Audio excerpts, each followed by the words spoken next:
Kalau anak demam panas yang teruk, tolong jangan biar. Demam panas ni nampak macam normal tau. Tapi kalau dibiar, boleh mengakibatkan sawan tarik yang sangat teruk. Macam mana cara nak menghilangkan panas anak tahu? Cuba tunjukkan. Jika anak panas, tolong bacakan doa Nabi Ibrahim ini. Bismillahirrahmanirrahim. Qulna ya naru kuni bardan wa salaman ala Ibrahim. Baca sebanyak 7 kali pada umbun anak-anak. Amalkan setiap hari waktu anak ketika demam panas tu ditiupkan pada umbun-umbunnya. Jangan lupa save video ni macam mana cara untuk hilangkan demam panas anak. Jangan lupa share orang yang sama dan jangan lupa komen kubel tu. Okey, dan doa itu yang dia sendiri baca, alright, ia sebenarnya merujuk kepada ayat 69 ataupun diambil daripada ayat 69 surah Al-Anbiya, surah nombor 21 sebagaimana yang saya kongsikan. Ayo sama-sama kita baca. A'udzubillahi minasyaitonirrajim. Qulna, kami berfirman. Ini bukan doa, ini adalah firman Allah SWT ataupun lebih tepat perintah Allah SWT kepada api. Mata saya gariskan biru tu. Qulna ya naru. Wahai api, Allah bermerintah kepada api sebab api ni sifat yang Allah ciptanya ialah membakar ataupun panas. Alright.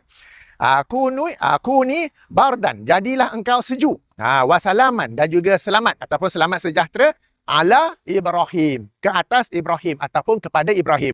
Hadis nombor 2115 ataupun nombor lain hadis nombor 2276, kisah yang panjang daripada Abu Sa'id Al-Khudri radhiyallahu anhu bahawa beliau dan beberapa sahabat yang lain diutus kepada Rasulullah SAW dalam satu ekspedisi. Dalam perjalanan tu mereka jumpa satu kabilah yang ketua kampungnya, ketua kabilah itu sakit kerana disengat kalajengking, okey, ataupun sengatan haiwan berbisa. Okey, kemungkinan besar kalajengking lah.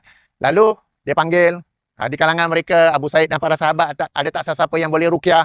Abu Sa'id pun pergi, alright. Lalu meruqyah dengan membaca, nampak tu yang saya gariskan biru, wa yaqra'u alhamdulillahirabbil alamin. Lalu membaca alhamdulillah, maknanya surah Al-Fatihah lah sampai habis lah, okey. Lalu dia meruqyah dengan surah Al-Fatihah, dia baca ulang-ulang sampai ketua kampung itu, ketua kabilah itu pun sembuh. Lalu dia hadiahkan beberapa ekor kambing kepada Abu Sa'id yang meruqyah. Jadi ingat ya, petua-petua semata-mata ayat Quran. Jangan terima. Sebab sebagai orang kriterianya yang cakap ustaz, pakai baju agama jubah, janganlah pakai t-shirt, kasut bersenam, serban tak pakai, kopiah tak pakai kan. Bagi mereka, bagi sebagai orang asalkan ustaz, pakaian ustaz, dia bagi ayat Quran, confirm betul. No. Kita semak, jangan membodohkan diri kepada orang agama. Banyak orang yang kena tipu, banyak orang yang diperbodohkan oleh orang-orang agama. Akhirnya apa? Disuruh komen, akhirnya Qabil tu, akhirnya nama dia yang jadi masyhur sebab dia ajar.